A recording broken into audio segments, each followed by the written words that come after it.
O Arcline XP permite-nos criar dois tipos de alçados.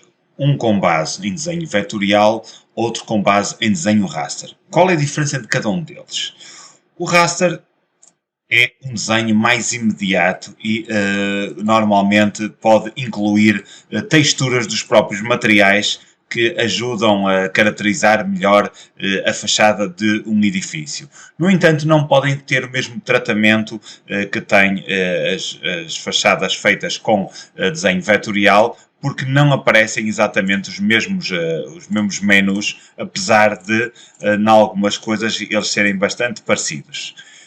Quando passamos para o desenho vetorial, reparem, no topo destes dois alçados, eu pus-lhes o nome raster e vetorial, mas eles próprios têm entre parênteses reto, vetorial ou image, aqui especificado. No caso do desenho vetorial, dizia eu, nós podemos vir aqui a estas propriedades e alterar os parâmetros com que queremos que apareçam as tramas e ele vai nos restituir as tramas. Simplesmente não podemos utilizar materiais como acontece no desenho raster. Acontece também que o desenho vetorial é um desenho que demora mais tempo a ser processado. Se tivermos muitos desenhos vetoriais no mesmo fecheiro e tivermos que fazer, portanto, uma regeneração do desenho, vamos perder bastante mais tempo. No entanto, a qualidade gráfica em termos de detalhe é muito superior à do raster, que quando fazemos um zoom perdemos alguma das suas características. Antes de criarmos um tipo de alçados no Arcline XP, temos que especificar que tipo é que queremos criar. Para isso, vamos ao menu, portanto, no Ribbons, clicamos no menu Documentation e de seguida vamos a Elevation View e selecionamos Elevation Settings. Aqui no Elevation Settings temos uma caixa de diálogo com uma série de parâmetros que nos permitem definir que tipo de alçado que pretendemos criar. No nosso caso, nós temos que olhar a este campo que aqui está, que diz Representation Mode. E no Representation Mode é onde nós podemos escolher entre Vector Drawing e Image. Section Snapshot é outro tipo de imagem, portanto, normalmente utilizam-se estes dois e não o Section Snapshot. Portanto, se eu quero criar um alçado feito a partir de imagem, seleciono Image, ou se quer do tipo Vector Drawing, seleciono Vector Drawing. E o que chama a atenção é que depois de fazermos o alçado, nós não podemos alterar, não podemos modificar. Aqui ele não pode deixar de ser Vector para passar a ser Raster e vice-versa.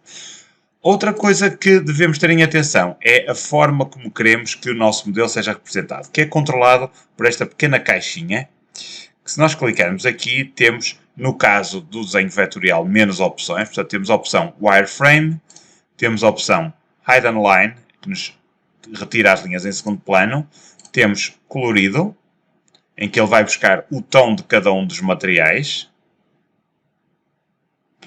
e temos a opção Realistic. Embora Realistic, no caso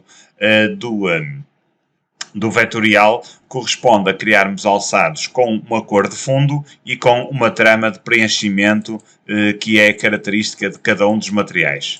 No caso dos alçados raster, temos muitas mais opções. Portanto, se clicarmos aqui, começamos por ter o wireframe, conforme acontecia com o vetorial. Reparem que os desenhos são criados muito mais rapidamente. Temos o color, também igual, onde temos o tom do material. Temos o realistic, onde temos as texturas dos materiais que são usadas nos próprios materiais. Portanto, no caso do botão, no caso da telha, exatamente igual. E temos outras Realistic Without Edges, portanto, materiais realistas, mas sem as texturas. O Grayscale, portanto, em escala de cinzas. X-Ray View, em que conseguimos perceber aquilo que está no interior do edifício. Consistent Color, portanto, uma cor com uma textura, mas onde é dado maior ênfase à tonalidade. E Paper Model, que aparece com este aspecto, portanto, um gradiente nas cores. Portanto, normalmente o que se utiliza é o Realistic e no caso do Vector Drawing ou o realistic ou o color. Portanto, é um bocadinho ao gosto de cada utilizador. Reparem que ao fazermos uma alteração no vetorial, ele demora imenso tempo a saltar de um estilo de desenho para outro.